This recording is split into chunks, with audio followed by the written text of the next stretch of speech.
అందరికీ నమస్తేనండి.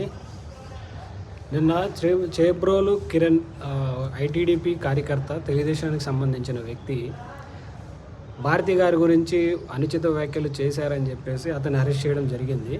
అంతా బాగుంది. అయితే అతన్ని అరెస్ట్ చేసి పోలీసుల కస్టడీలో ఉన్న వ్యక్తిని తీసుకెళ్తుంటే ఒక మాజీ ఎంపీ గోరంట్ల మాధవ్ అనే వ్యక్తి ప్రత్యక్షంగా పోలీసుల ముందర వచ్చి అతన్ని తన్నడం, కొట్టడం జరిగింది. అయితే నాకు అర్థం కాదు, పోలీసులు ఏం చేస్తున్నారు అక్కడ? అతనికి ఎవరు ఇన్ఫర్మేషన్ ఇచ్చారు? అతనిది ఆ ఊరు కాదు, ఎక్కడో అనంతపురం రాప్తాడు దగ్గర ఊరు అతనిది. అయితే అతనికి ఎలా తెలిసింది? సరే, అది ఒక ఇన్సిడెంట్ జరిగింది. కిరణ్ అనే వ్యక్తి మాట్లాడడం కూడా తప్పే, రైట్, ఐ యాక్సెప్టెడ్.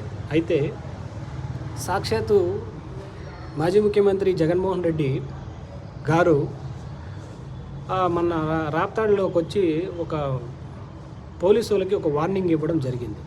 అదేంటంటే అందులో మహిళా పోలీసులు ఉన్నారు, పురుషులు పోలీసులు ఉన్నారు. అయితే సాక్షాత్తు బట్టలు ఓడదీస్తాం అని మాట్లాడిన మాట, అంటే లేడీస్ బట్టలు ఓడదీస్తామని అంత ఘోరమైన మాట మాట్లాడాడు కదా అతను. మరి అతని మీద ఎందుకు మీరు యాక్షన్ తీసుకోలేదు? అందులో కూడా లేడీస్ ఉన్నారు కదా. మరి మీరు ఏం మెసేజ్ ఇస్తున్నారు నాకు అర్థం కావట్లేదు. ఈ కూటమి ప్రభుత్వాన్ని అడుగుతున్నాను. ఇలా కాదండి, ఇలా చేస్తే ప్రజలకు నమ్మకం రాదు.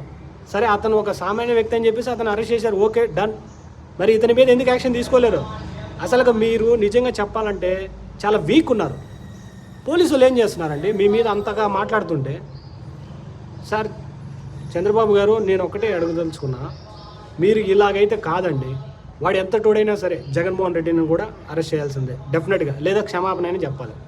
అతను క్షమాపణ చెప్పాడు, అరెస్ట్ చేశారు, బాగుంది. ఇతను కూడా క్షమాపణ చెప్పి అరెస్ట్ చేయండి. మరి అప్పుడు ఈక్వల్ అవుతుంది రెండు. అంతేగాని ఇలా చేయడం కరెక్ట్ కాదండి. నాకు అర్థం కావట్లేదు. అతను ఏమన్నా చంపేసింటే సరే, అతను తప్పు చేశాడు, క్షమాపణ చెప్పాడు, అరెస్ట్ చేశారు, బాగానే ఉంది. అతని మధ్యలో వచ్చి ఇతను కొట్టేదానికి వచ్చాడు కదా. మరి ఏమైనా జరిగింటే ఏంటి పరిస్థితి? అందుకనే మీరు అన్ని ఆలోచన చేసి ఖచ్చితంగా ఇలాంటి వాళ్ళు ఎంతమంది ఉన్నారు అందరినీ పట్టుకొని అరెస్ట్ చేయాలని చెప్పేసి నా డిమాండ్. ఒక సగటు భారతీయుడిలా, మన రాష్ట్ర పౌరుడిలాగా నేను అడిగే ప్రశ్న ఇదే. దీనికి సమాధానం మీరు ఖచ్చితంగా నెక్స్ట్ తీసుకోవాలని చెప్పేసి కోరుకుంటున్నాను. జై హింద్.